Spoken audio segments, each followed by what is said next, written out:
अस्सलाम वालेकुम दोस्तों, साहिल ट्रिक्स में आपको खुशामदीद कहता हूं। दोस्तों उम्मीद करता हूं कि आप ठीक ठाक होंगे।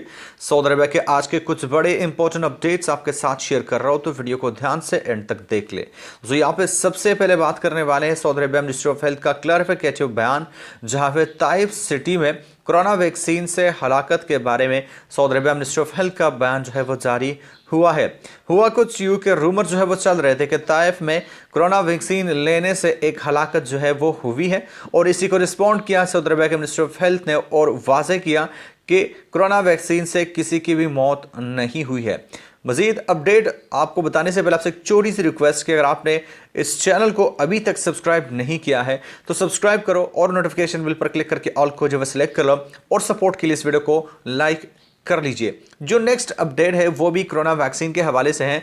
सऊदी अरबिया के मुफ्ती आजम का जो बयान है वो जारी हुआ है, जिसमें यह बताया गया है कि अगर रमज़ानुल मुबारक में कोरोना वैक्सीन लगाई जाती है तो इससे आपका रोज़ा जो है वो नहीं टूटता। दोस्तों यहाँ पे उनके मुताबिक ये जो वैक्सीन है वे पट्टे में लगाई जाती है और इससे आपका रोज़ा किसी भी तरह से इफ़ेक्ट नहीं होता। मतलब यह है कि कुल मिलाकर बात करने का कि रमज़ानुल मुबारक में भी वैक्सीनेशन का अमल जो है वो तेज़ी से जारी रहेगा। जो नेक्स्ट इंपॉर्टेंट अपडेट है वो है हज 2021। तो दोस्तों जैसा कि मैं आपको बता चुका था कि सऊदी अरबिया ने हर हाल में इस साल जो है वो हज जो है वो करना है, मतलब हज की इजाज़त देना है। अब जो लोग सऊदी अरबिया में मुकीम शहरी या गैर मुल्की है, अगर वो इस साल हज अदा करना चाह रहे हैं तो उनके लिए अपडेट ये है कि उन्हें जुल्हिज्जा से पहले ही जो वैक्सीनेशन का कोर्स है वो कंप्लीट करना है। अगर आप भी हज इस साल अदा करना चाह रहे हैं, आप ख्वाहिशमंद हैं, तो आपको जुल्हिज्जा से पहले जो कोरोना का वैक्सीनेशन है वो आपने जो है वो कंप्लीट करना है। जो बाहर से आना चाह रहे हैं उनको भी एक वैक्सीनेशन का अमल जो है वो पूरा करना होगा, और ये जो है एक वैलिड मतलब जो इदारा है उससे होना ज़रूरी है। अब दोस्तों यहाँ पे जो आने से कम अज़ कम 2 हफ्ते पहले आपको ये कोरोना का वैक्सीनेशन करवाना लाजमी है अगर आप बैरून मुल्क से सऊदी अरबिया इस साल हज के लिए आना चाह रहे हैं, मतलब हज 2021। और जो लोग हज के में जो काम करना चाह रहे हैं, हज सीज़न के दौरान जो काम करने वाले लोग हैं उनके लिए भी कोरोना वैक्सीन लाजमी है, और मुस्तकिल तौर पर मास्क पहनना भी लाजमी जो है वो करार दिया गया है। जो ज़वाबित है सऊदी अरबिया आने से जो पहले मतलब 72 घंटे पहले आपको जो है वो PCR टेस्ट जो है वो करवाना होगा।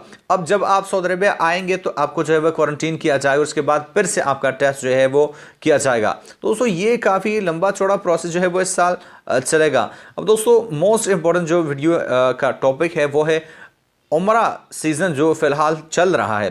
दोस्तों मैं आपको बता दूं कि फ़िलहाल के लिए भी उम्रा सीज़न पूरे ज़ोर शोर से जारी है। सऊदी अरबिया में मुकीम शहरी और गैर मुल्कियों को इजाज़तनामे जो है वो जारी किए जा रहे हैं, और 15 दिनों के मतलब 15 दिनों में आप एक मरतबा जो उम्रा है वो परफॉर्म कर सकते हैं। 18 साल से लेकर 70 साल तक के सऊदी शहरियों और मुकीम गैर मुल्कियों को उम्रा अदा करने की इजाज़त जो है वो दी जा रही है। सिर्फ़ और सिर्फ इजाज़तनामे आपको तमन्ना एप्लीकेशन पे जो है वो मिल जाएंगे। तो दोस्तों ये थे आज के कुछ स्पेशल अपडेट्स जो मैंने आपके साथ शेयर किए। होप गाइस के बात आपके समझ में आ गई होगी। मैं मिलता हूं आपसे एक नए वीडियो के साथ, तब तक ले दीजिए इजाज़त। अल्लाह हाफिज़। दोस्तों अगर आप भी सऊदी अरबिया में मुकीम एक गैर मुल्की पाकिस्तानी है और आप बगैर किसी झंझट के अपना शनाख्ती कार्ड और पासपोर्ट रिन्यू करना चाहते हैं तो आपके लिए ये बेहतरीन मौका है। आप इन नंबर पर रब्ता करके 0502176674 अफजाल से रब्ता करके अफजाल भाई से रब्ता करके आप अपना शनाख्ती कार्ड और पासपोर्ट बगैर किसी झंझट के रिन्यू करा सकते हैं।